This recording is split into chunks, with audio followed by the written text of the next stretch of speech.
You are listening to the Lawyer Life Podcast, episode number 25, The Secret Value of Jealousy. Your life is likely enviable to someone else, but jealousy can make you feel like nothing you have is good enough and that you're never going to be able to achieve what other people have.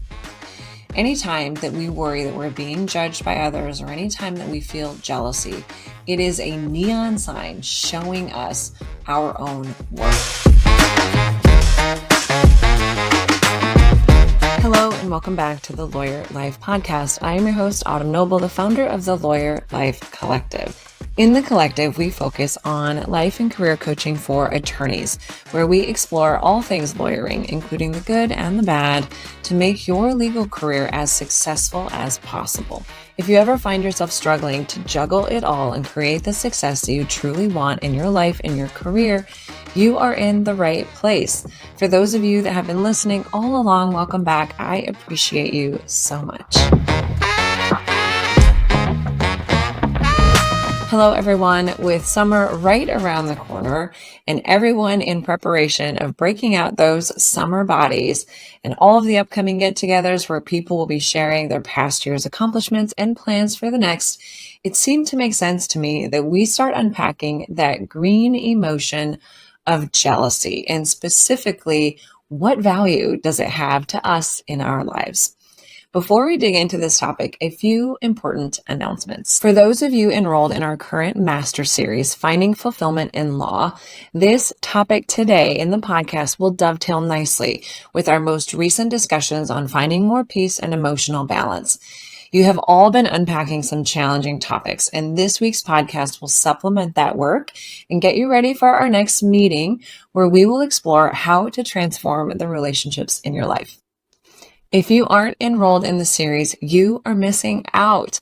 This is truly the most cost-effective way to access these tools and learn what coaching has to offer, not only for your career, but all aspects of your life. Check out all of the details on our Lady Lawyer Collective seminars by heading over to thelawyerlifecollective.com or checking out the links in the show notes. Next on the horizon for the Lawyer Life Collective is a total change of pace. For many of you that have been working with me, what you have often said is that the work that we do on your career as women and as lawyers is so powerful that it's really something that so many more women in this world need to have exposure to, and it's work that we all need to be doing regardless of our profession.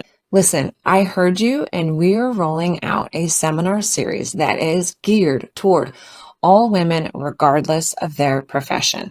What I have found over the years of coaching hundreds of women all over the world on their challenges with their careers and their lives is that we're all struggling in the same kinds of ways, regardless of our profession.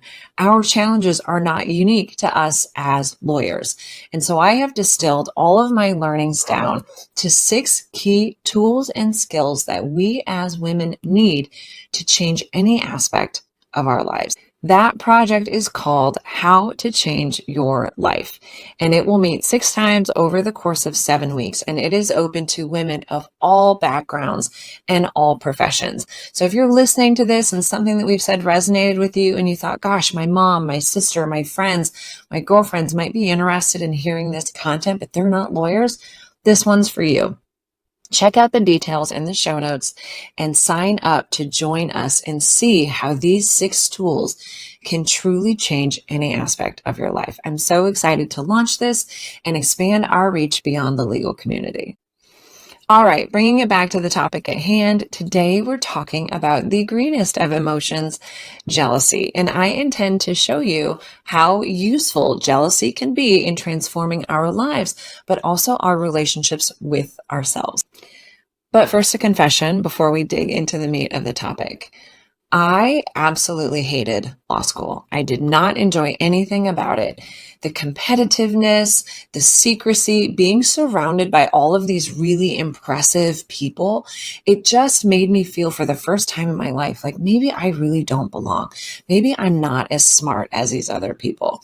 And I just felt like I was back in junior high and I was that nerdy girl again with braces and headgear, trying to find people that would take me as I am and just feeling so out of place. That feeling of being out of place, it brought me back to my early years in college as well as my time in junior high. When I went to college, I joined a sorority, and I think that insulated me from a lot of my otherness. My family, for the most part, did not go to college, and I grew up in a very blue collar home. And so when I went to college, it didn't occur to me how out of place I would be. But as luck would have it, my college was only about 4 hours from Chicago. So a lot of the women in my sorority came from what I kind of felt was another planet. And they taught me all sorts of things about designer purses and shoes and clothes and hair and makeup. You know, as a woman that had grown up on a farm with three brothers, like these were things that I just didn't understand. But because they were my friends and they kind of took me under their wing, it really glossed over this otherness that was always boiling beneath the surface. But then fast forward to law school and I'm feeling it again. And then you get out of law school and you get your job. And if you're like me that didn't come from that white collar family or private schools or old money, it's a huge culture shock to join a law firm and become part of this world. And so not only was I feeling that otherness again and the discomfort that came with it, but while I was experiencing that, I was trying to figure out how to navigate this lawyering thing, not having a lot of resources available to me in my toolkit right out of the gate. I think about those times in my life because it was those moments that not only did I feel this otherness, but I felt this intense jealousy for these other people, for the opportunities they had, for the culture and the experiences that they brought with them to the table. Never mind that, but just the material aspects of their life that made them look the part in a way that I didn't.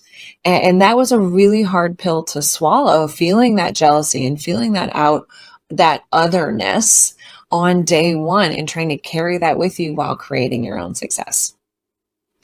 It's so easy to overlook our value in the legal world. It is like being back in junior high and everyone is smarter or prettier or wealthier or just better suited for the job than you are. In the legal profession, many of our colleagues are well-traveled, highly educated at the best schools and private universities. They're wealthy, they're well-dressed, they're well-spoken, and they also have loads of more experience than you do, even if it's just anecdotally or through family and friends that have been through the rigmarole before. And instead, here we are showing up having no context and no support. It's hard not to feel like it's just never going to work and you're never going to be one of them. When you spend your days thinking about your colleagues in that way and admiring their accomplishments, eventually all of those observations of others will turn inward to a self-judgment and self-discomfort, and it will outwardly manifest as jealousy if left unchecked. I like to think about jealousy as a two-sided coin, with jealousy on one side and self-judgment on the other, because the two are so interrelated. And I think back to those times in my life where I really felt out of place and I felt like I didn't fit in and that everybody had all these other things and skills and tools and backgrounds that I didn't have. And I remember that push and pull of judging myself for not having those things, but also being jealous of them for having it all, and trying to carry that polarity with you while creating your success. So today, while we are going to be focusing on jealousy, we do have to spend some time also talking about self-judgment and consider with respect to both, because they are so interrelated. Do these emotions have a role in our lives? And if so, what purpose do they serve other than the pain that they generate? But before we dig into the utility of these emotions, let's just set a baseline here and recognize that whenever we find ourselves reeling from jealousy or envy, or we find ourselves feeling less than and comparing ourselves to those around us. At some point, we have to stop and recalibrate, or we are going to run ourselves into a nervous breakdown. We have to find a better way to use those emotions. And that is what I want to focus on today. Where I often find jealousy and self-judgment creeping into our practices are a couple common scenarios. First, there's that feeling that no one else is struggling and that everything is coming more easily to those around you than it has for us. In that space, we're envious and jealous of our colleagues that always seem to get the good feedback and they seem to be able to understand the project and execute it properly the first time. And they garner admiration of the senior attorneys and of the partners. And we become jealous of their ability to seemingly handle it and figure it out while we're kind of sitting here feeling like just we're hanging by a thread. And at any moment, the axe is going to fall and we're going to be without a job. That feeling of it's coming more easily to them is truly rooted in jealousy. Jealousy that we're not able to do it the way that they're doing it, that it's not as smooth for us as it is for them. Then there's the other scenario that I see all of the time, and that's when we try to execute boundaries and tell someone that we don't have the capacity for more work or a new project. And when we tell our bosses this, they respond by judging our workload. Well, you only billed 50 hours last week, or you're not that busy, or everyone's busier than you are, or you're at the bottom of the hours list right now.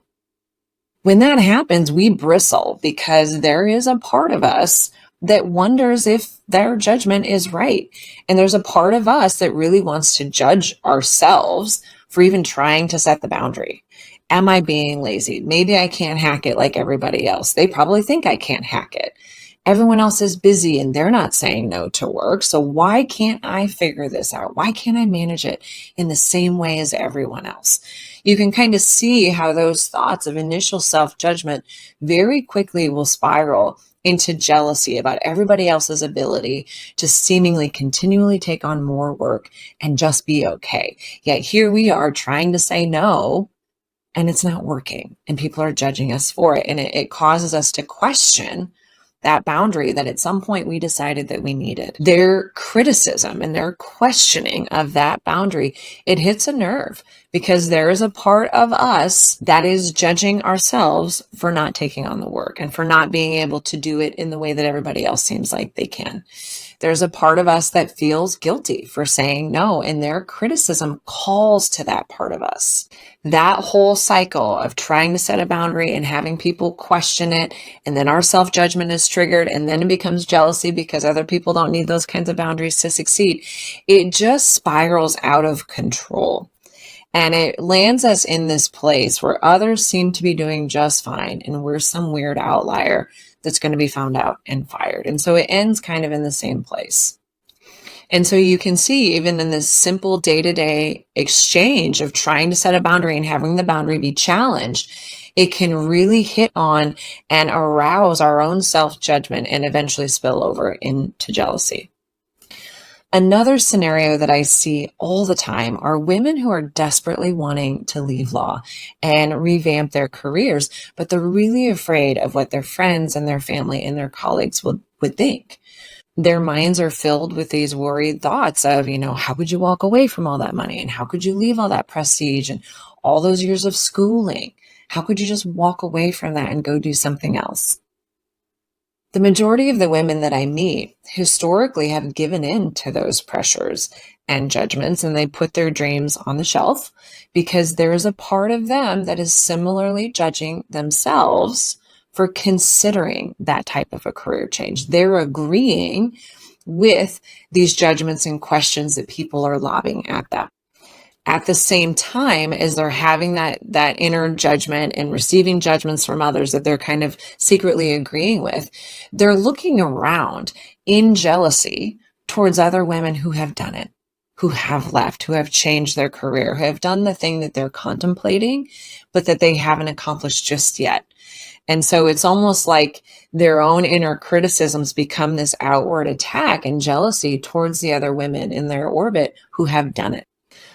All of this is to say that our self-judgments are not always explicit and easy to see. They often hide underneath our worried thinking about what other people will think or under our own simmering jealousy.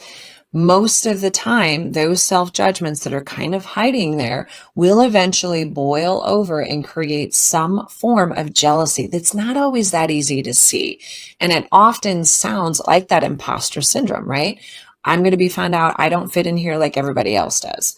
Why does everybody have it come so easily to them, but not to me?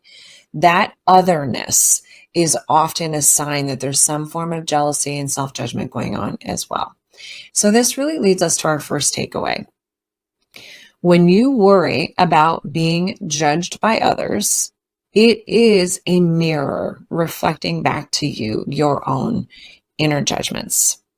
And what's more, when you experience some form of jealousy and feeling like other people have it and you don't, or they figured it out and you haven't, it is a sign of your own self-judgments. And that's what I really want you to see. Worrying about other people's judgments is a sign of your own judgments. Jealousy itself is also a sign of some way that you're judging yourself in your life. Whenever you find yourself worrying about others' judgments about you, know that those judgments bug you because there's a part of you that agrees with them and is just lobbing those same judgments right back at yourself. And that is your work to do. And that is what those emotions are trying to show you. It's a sign that you need to recalibrate your thoughts about yourself, your life, your worthiness. And that is what we often focus on in coaching. But I start this discussion today with self-judgment and the fear of self-judgments because it is the sneaky side of the jealousy coin. The other side of that coin is that our jealousy indicates our own self-judgment. Whenever you experience jealousy, it's a sign that there's a part of your life that you're judging, likely unfairly. Our jealousy is a sign illuminating the life that we want and highlighting the parts of our own lives that we are unhappy with. But first, let me just own that jealousy is a very normal and natural human emotion. And our work is not to judge ourselves for being jealous. Our work is to try and understand what that jealousy is trying to show you and what it can teach you. Because if we don't try and find that kernel of useful information in jealousy, that emotion will destroy everything that we are trying to build. It will erode us from the inside out. I recently had a session with my coach about this very topic. And anyone who is an entrepreneur or who has explored any type of a side gig or anything like that, any type of a new endeavor, it is not hard to go on social media and find other people who are touting how simple it is, right? I mean, if you do a simple search for like side gigs on TikTok, you will find so many influencers who are telling you it's so easy to make, $10,000 a month doing this and doing templates on Etsy or whatever it is. There are so many people out there making it seem simple to do the things that we want to do. If you wanted to become a life coach, there are a million people out there who will tell you how easy it is and how much money you can make and how quickly you can get there and create this massive success. Same thing for lawyers and building practices. My point is that there is plenty of fodder out there for you to see and take home and think, why is it working so much easier for everybody else and not me? What am I not doing right? How could they have created this massive success while I haven't figured it out? They don't even seem that smart. They don't even have a doctorate. They don't even, we have all of these observations of them that confuse us and make it hard for us to understand why they've created this massive success and we haven't. So you can see where this is going. It kind of creates this simmering jealousy. And I always tell any entrepreneur that when you're starting something new, any type of a path, the last thing that you need to do is compare the beginning of your story to the end of somebody else's. There's a lot that happens in the middle before that success is created, if it is even real success. And I say this because I fell victim to that trap early on in my coaching practice. I went to my own coaching session. I said to my coach, I just don't understand why it's taking so long for this to take off. And I don't understand how all these other coaches that just don't seem to be that good at any of these things, and they're not that great as speakers, and they're not great writers or whatever, why can they create all this success and I can't? And I was just so upset. And I said to my coach, I'm just so frustrated that I'm even having this emotion. It's not helpful. And I witness myself doing it, and I don't want to feel this way anymore. And she starts laughing. And she looks at me and she says, do you really think it's possible for any of us to evolve so much so that we no longer experience the very human emotion of jealousy? And then we just started laughing because it was so ridiculous. It was so normal to get caught up in those comparisons, to see the end of somebody's story and their success and wonder why it's not happening faster for us. It's a very natural human response. And so we have to have some compassion for ourselves when we get swept up into those things, or when we just experience normal jealousy, and not judge ourselves for experiencing it. Instead, we see it as an indicator that there's something there to teach us and something to learn. Because if we don't look under the hood of jealousy and try and find something useful, jealousy is going to continually whisper to us that we're losing at this game of life, that there is this race towards something bigger and better and fancier, and the majority of us are just losing in comparison to somebody else. Which is interesting because by that logic, all of us are losing in comparison to somebody else's metric for bigger, fancier, better. Everyone's idea of that material success is going to be very different. And so jealousy kind of sets up this game of comparison that we're never going to win.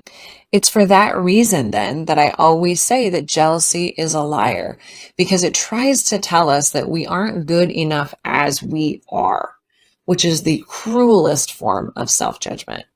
Jealousy tells us that we need to do all of these other things and achieve these material things in order for us to be good enough. And that alone is a toxic fallacy about our lives and our own innate value. What's more, jealousy will try to tell us that we've been treated unfairly by life and that others had it easier and that they didn't have to work as hard for what they got as we're having to work to get there. And that really sets us on this path toward bitterness and anger. And I will tell you that the actions that are going to come from bitterness and anger are only going to confirm that we are in fact lacking in some way. The actions that come from those types of emotions are never going to create the type of success that you're wanting. In fact, they just serve to keep us farther away from those goals and isolate us even more. When you think to yourself, I wish I had their life. Why can't I have their luck? Why don't those things happen to me? We often lash out at the people around us, and we show up to our jobs and our relationships disappointed and wanting them to be different. We disconnect and we do the bare minimum. We don't take actions that would generate success or create the life we wish we had and think that we deserve.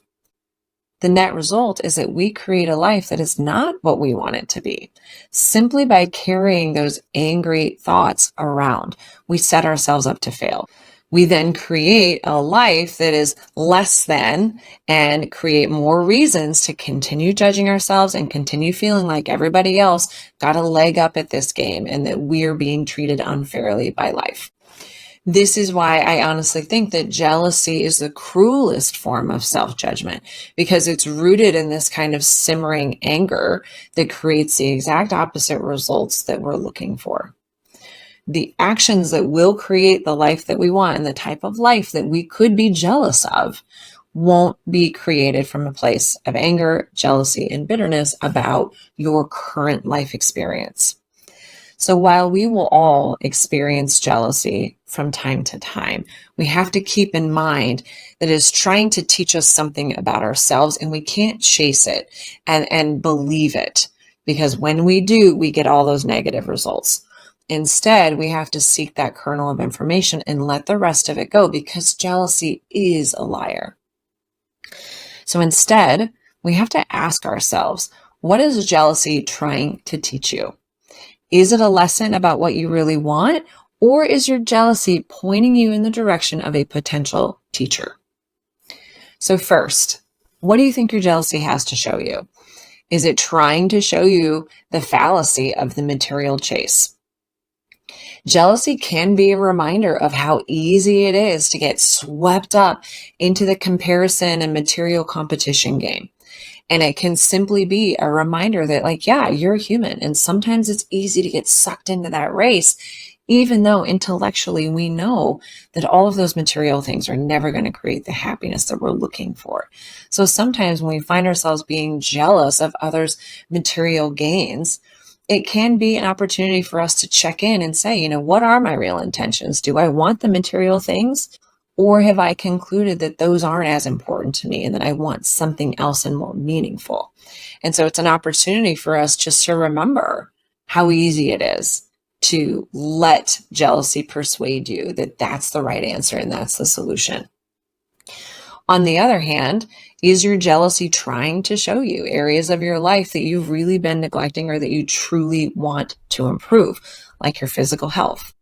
Especially with summer upon us, and we're all going to be in those awkward situations where everyone's sitting around in bathing suits, looking at each other's bodies, and you have those moments of jealousy about other people's physical fitness or other aspects of their bodies. It is often a sign that that's a part of our lives that we've been neglecting and that we want to do better at. And so in that space, instead of letting our jealousy simmer and result in more judgment of our own bodies, we can instead see that as, okay, that's something that is important to me that I want to recommit to and do something about. And that's what my jealousy is trying to show me. With that lens, we can find all sorts of useful data that the jealousy is trying to teach us. Is your jealousy trying to show you that you want more success or more money or better health? That's really good information for you to have to decide how to move forward. Similarly, looking at who the target of your jealousy is and asking, is it possible that I could look to them for support and inspiration to achieve the same thing? One of my favorite ways to use jealousy is to see it as an indication of who your teachers are in this life. Instead of looking at the lives of others and being jealous of their accomplishments or their possessions, why not look to them as inspiration? If they can do it, I can do it. I could do something like that. I'm lucky to have somebody like that in my life to inspire me and who can provide me with support to achieve the same things. From those thoughts, we can generate feelings of hope and motivation and excitement about the potential for our future instead of feeling jealous of these people. And from that space, we can create anything that we want and follow in the footsteps of these teachers around us. In contrast to that, allowing jealousy to drive us closer to the people that we're jealous of can also allow us to see the reality of those whose lives we're jealous of. No one's life is perfect, but it's so easy to assume they are from a distance, and that's where jealousy roots in. It tells us that these people's lives are perfect and that they're amazing and they're good at all these things and everything is easy and effortless and seamless.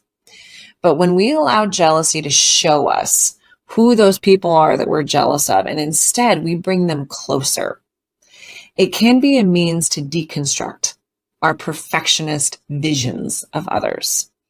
Up close, they might seem just as normal and boring and human as the rest of us. And so we can use that jealousy to say, this is someone I'm jealous of. I'm going to bring them close. I'm going to learn to understand them and see if this pedestal that I've put them on is real. And from there, we can change our whole perspective, not only on our lives, but these people that are triggering that nasty emotion in us.